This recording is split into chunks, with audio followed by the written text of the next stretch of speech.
Hi friends, birds wishes YouTube ಚಾನೆಲ್ಗೆ ಸ್ವಾಗತ. ಬನ್ನಿ, ನಾಳೆ ಆಸ ಸಂಚಿಕೆಯಲ್ಲಿ ಏನಾಗುತ್ತೆ ನೋಡೋಣ. ಸಂಚಿಕೆಯ ಆರಂಭದಲ್ಲಿ ಮನೋಜ್ ಶೋರೂಮ್ನಲ್ಲಿ ಟೆನ್ಷನ್ ಮಾಡ್ಕೊಂಡು ಕೂತಿರ್ತಾನೆ. ಮನೆಯಲ್ಲಿ ನಡೆದದ್ದನ್ನ ಯೋಚನೆ ಮಾಡ್ತಾ ಇರ್ತಾನೆ. ಆ ಸಮಯಕ್ಕೆ ರೋಹಿಣಿ ಫೋನ್ ಮಾಡ್ತಾಳೆ. ಮನೋಜ್ ಯೋಚನೆ ಮಾಡ್ತಾನೆ, ಈಗ ಫೋನ್ ಪಿಕ್ ಮಾಡಲೂ ಬೇಡ ಅಂತ ಹೇಳ್ತೀನಿ. ಶಾಂತಿಗೆ ಮನೋಜ್ ಫೋನ್ ಮಾಡಿ, ಅಮ್ಮ, ರೋಹಿಣಿ ಅನೇಕ ಬಾರಿ ಫೋನ್ ಮಾಡ್ತಾ ಇದ್ದಾಳೆ ಅಂತ ಹೇಳ್ತಾನೆ. ಅಮ್ಮ ಹೇಳ್ತಾಳೆ, ಫೋನ್ ತೆಗ್ದು ಹೇಳು, ನಾನ್ ಬರ್ಲಿಕ್ಕಾಗಲ್ಲ, ತುಂಬಾ ಕೆಲ್ಸ ಇದೆ, ಲೋಡ್ ಬರ್ತಾ ಇದೆ, ನಾನೇ ನೋಡ್ಬೇಕು. ಆ ಮಾತು ಕೇಳಿದ ರೋಹಿಣಿಗೆ ಬೇಜಾರಾಗುತ್ತೆ. ತಕ್ಷಣ ಫೋನ್ ಮಾಡಿ, ಮನೋಜ್, ನಾನು ನಿನ್ನ ಫೋನ್ ಕಡೆ ನೋಡ್ತಿದ್ದೀನಿ, ಯಾಕಷ್ಟು ಬೇಸರ ಅಂತ ಕೇಳ್ತಾಳೆ. ಮನೋಜ್, ಕಸ್ಟಮರ್ ಇತ್ತು, ಫೋನ್ ಪಿಕ್ ಮಾಡ್ಲಾಗ್ಲಿಲ್ಲ ಅಂತ ಸುಳ್ಳು ಹೇಳ್ತಾನೆ.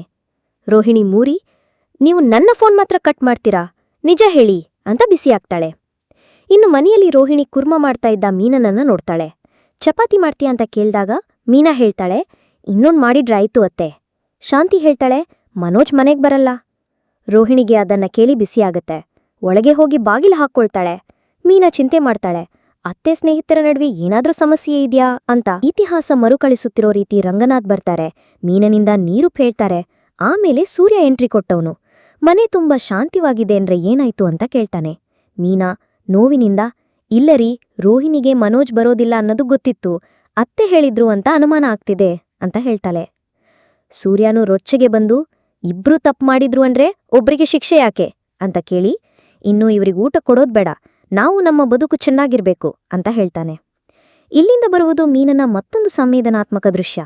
ಕುಸುಮ್ ಮತ್ತು ಕನಕ್ ಜೊತೆ ಮಾತುಕತೆ.